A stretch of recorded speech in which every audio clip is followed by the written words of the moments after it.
Guys, is this thing on?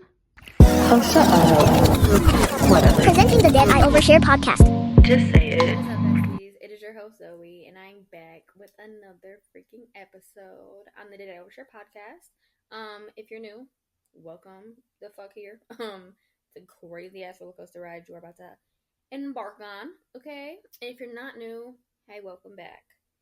It has been a long ass week. Oh my god, it was Monday and I thought it should be Friday. It wasn't even fucking Friday yet. Like, I'm tired. Okay, can we wrap it the fuck up? But I'm seeing Final Destination today, so that should make up for things, okay? Like, that really should make up for things. Though, I don't know what it is ever since I've adulted. Because I used to love, like, Final Destinations and the Purges and shit, but oh my god, I can't do it anymore. I can't. They, like, pique my anxiety so high, and I think it's simply because, like, the state of this world. Yes, I'm always thinking, alright, bro, what the fuck would I do in this situation? Don't know. I think I would just have to self-eliminate. Like, I don't think I would make it through a zombie apocalypse. Truly. I don't think I would. But more pressing matters. What the fuck has social media been this week, okay? Because, oh my god, there's something new every day, and I would just like to say, not to, like, but to speak on it. I'm gonna speak on it because I feel passionately about it. Oh my, this TikToker mom I watch, she has been my favorite for so long, and I don't even really watch people like that, but she's one person I watch. Just extend an extra prayer out to her, even if you guys don't know who I'm talking about. There is a lot going on, and all you can do is pray for her and her kids. That's all I'm going to say. And just know I have been praying for her every single day. But today's episode, it is a more touchy episode. Sorry if I faded out. I was itching my damn eyebrow. But it is a more touchy episode. It's kind of, it's reflecting, honestly, when I heard so many cases and so many different opinions coming out this week about women and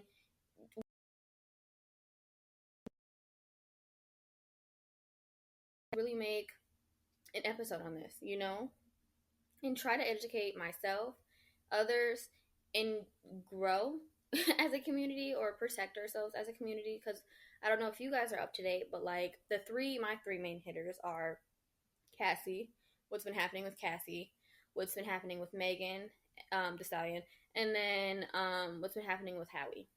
All right, and I've seen so many different ignorant ass takes, and I have come to the conclusion we as a society hate women, which we knew, but more so we hate black women. Okay, we hate them whether they're good or bad.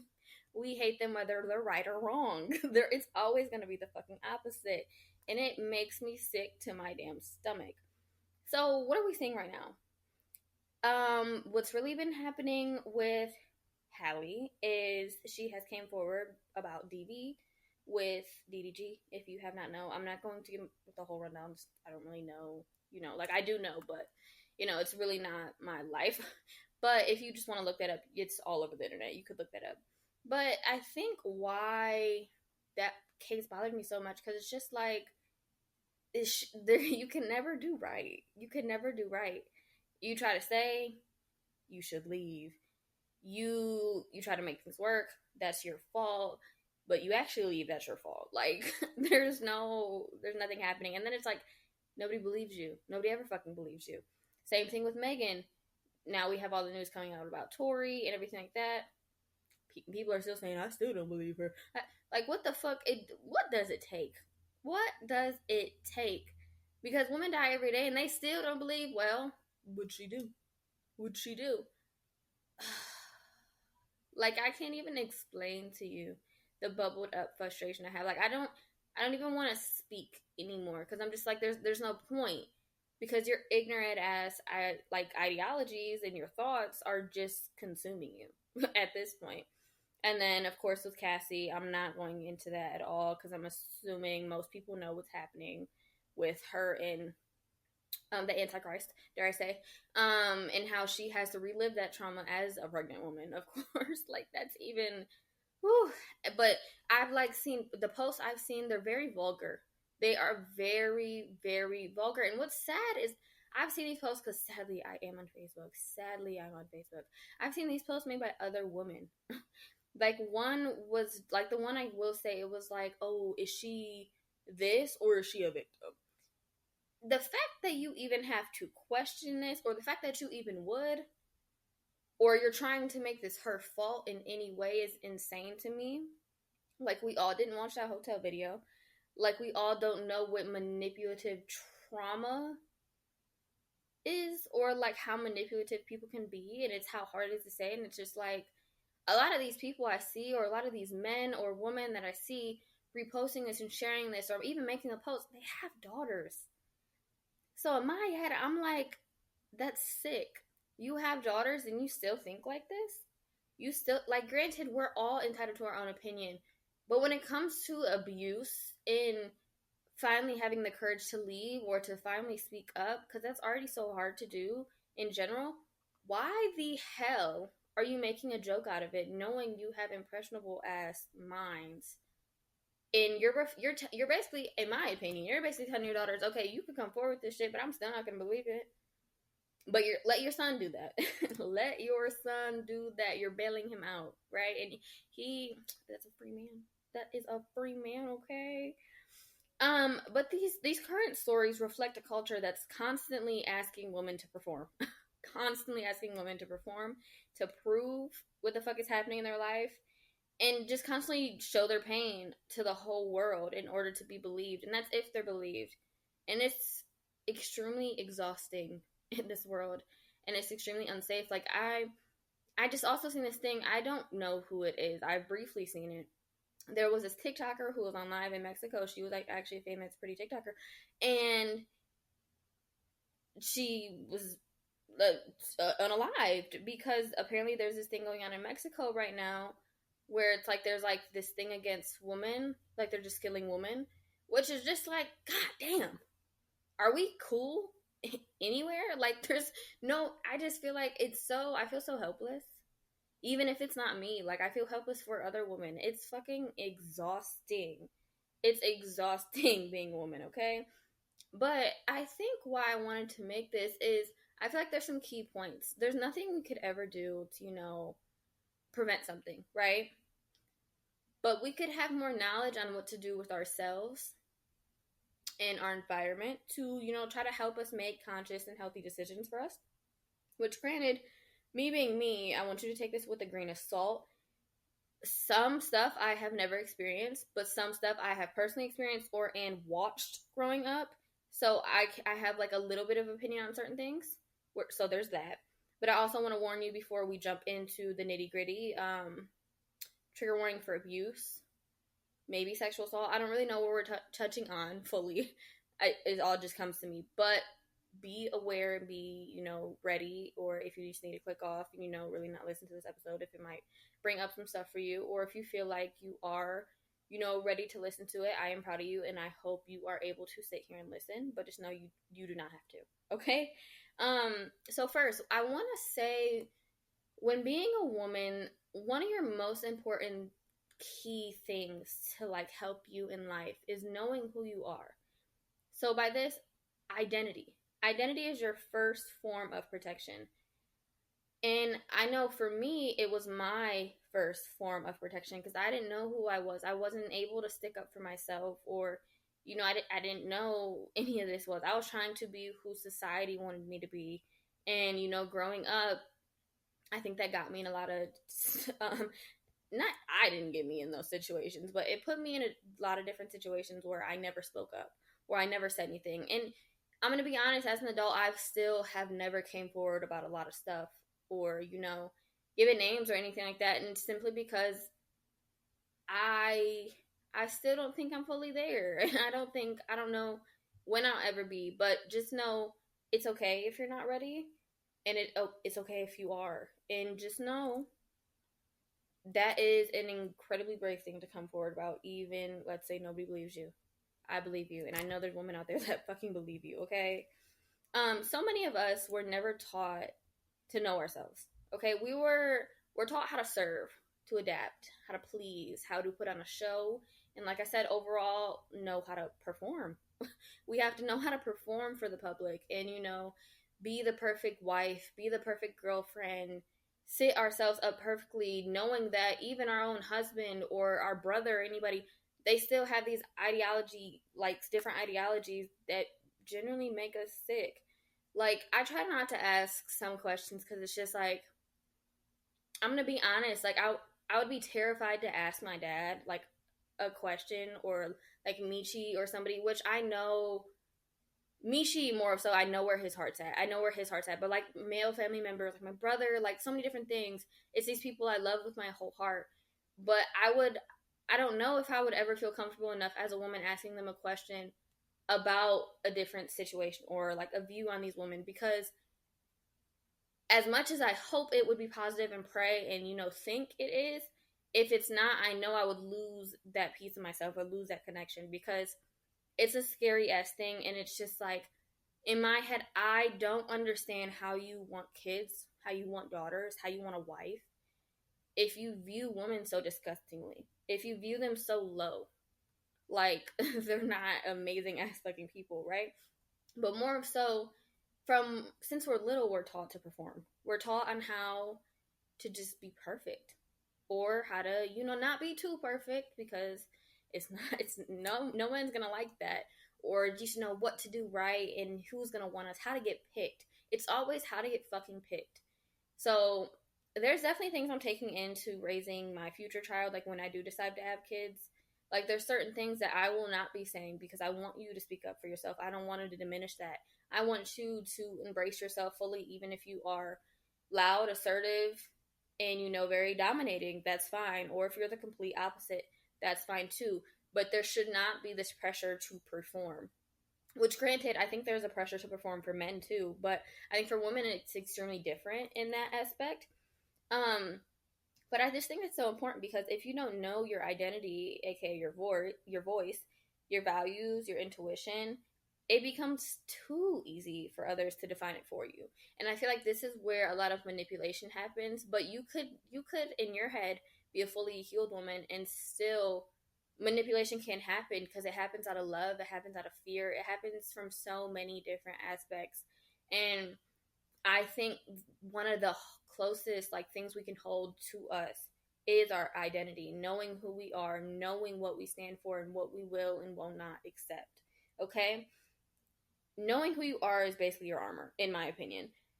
Not like this hard protective shield you need, but it keeps you rooted in who you are, and like I said, your standards, of course.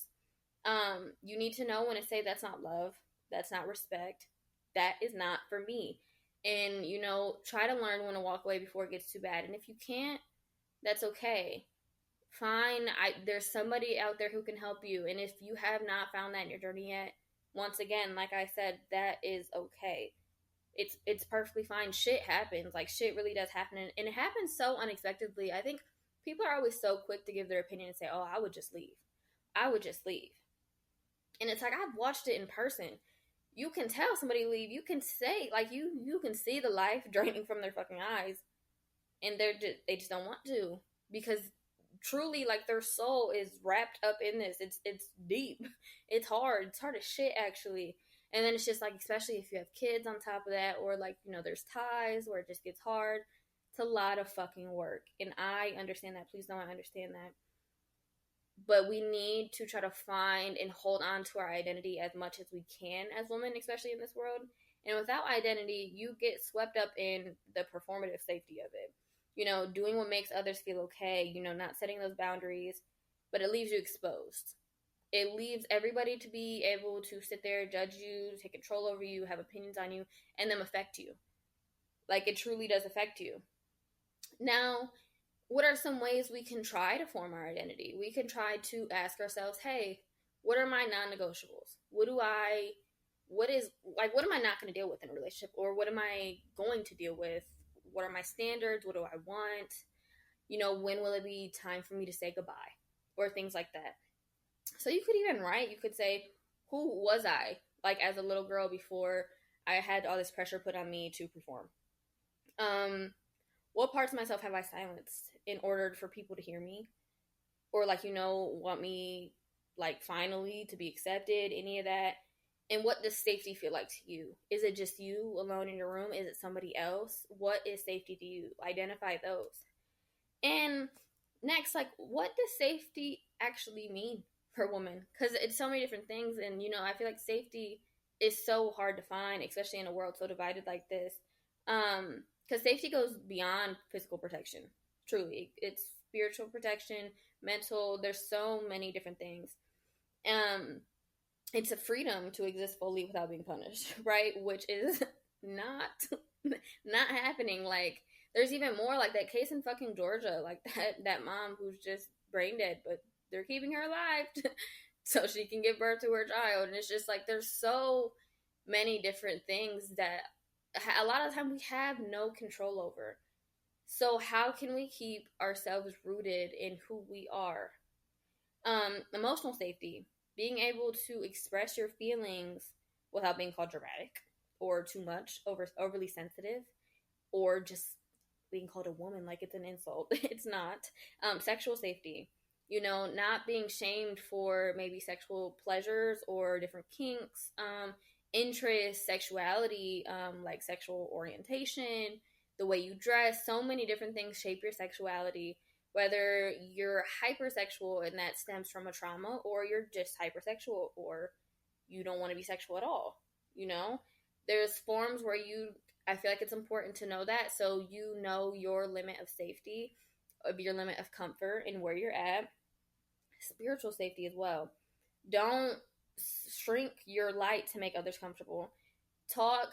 Know that you have a safe place, whether that be God, yourself, a journal, mental. I want to tie in spiritual and mental kind of together, because I feel like that can be in so many different forms, and I think they kind of go together, in my opinion. But there's a big disconnect. Like, we talk about safety all the time, but rarely in ways that center internal safety, right? You can be in the right relationship, have money, friends, status, and still not feel safe if you're not being yourself, or you're, like I said, constantly performing. But also, I think my personal reflection on this, where I can connect as a guide, I can connect as a sister, a child, a girlfriend, a friend, so many different things. And like I said, I've seen so many different types of relationships when it comes to, I've seen abusive relationships, I've seen extremely toxic relationships, and I've seen so many women in my life bounce back from that. I've seen women in my life bounce back from assault. And honestly, but I'm going to be honest with you, most women I've seen, including myself, it's just masked. I don't think I've ever seen any of us actually work through it, solve it, heal. We've never fully healed. And I think as women, it's really hard for us to heal, because I think there's always something coming. There's always the next thing. There's always the next thing. We can't focus on this one healing aspect, right? And it's very detrimental. It's extremely detrimental to our health, because it's like, please find the time to heal. And this shows up for me personally in many ways, because I still have dreams, not to be vulgar, but I still have dreams about my assault. And, I still have dreams about that man speaking to me. Like, literally, I had one 2 days ago. And it's just because I think, like, I've worked through it, but not truly. And, I think about abuse I've seen in public. I think about the Brazilian woman I've seen bounce back from abuse, right? And it's beautiful at that point, because I'm just like, you did that. You are an incredibly strong woman, and you don't talk about it. You don't speak on it. You just move past it. But I see you as a superwoman in my head. And I feel like you need to know that. Like, I see you guys as superwoman, even if you experience nothing. I think being a woman's fucking enough, honestly. I do see you. I do see other women as superwoman. What? Yeah, I know that was a little wordy, but I do. And it's a time I didn't know who I was, I think, was my whole life until I moved to North Carolina. I'm going to be honest with you. Because I think being here, I kind of isolated myself in a way. It was just me. So I had no choice but to grow up. I had no choice but to deal with my own issues or traumas and figure them out. Figure out why why certain things affect me the way they affect me, and how I can not limit myself because of these certain things, and how I can move past these and grow with them, and accept them into my life. And especially, I think learning for me is so important, because I want to try to heal myself before I have kids as much as possible, right? Because I want to know myself so clearly that my daughter now sees that as a reflection. Like, she sees this person where she just wants to be full of love, light, and safety. And I feel like what's missing in so much of us is the sense of safety. Because I've also heard a lot of things, like when it comes to social media and stuff like that, how many women stay in certain relationships so long because they view that as their safety, but that's the only thing they have. I want you to know there's resources out there, and I know it's easier said than fucking done. Please. I'm going to keep repeating that, because I know how, like, I don't know what word it would be, but like not condescending in a way, like, if you know what I mean, like, I know how like easy it's said and how much judgment is usually casted when it's said.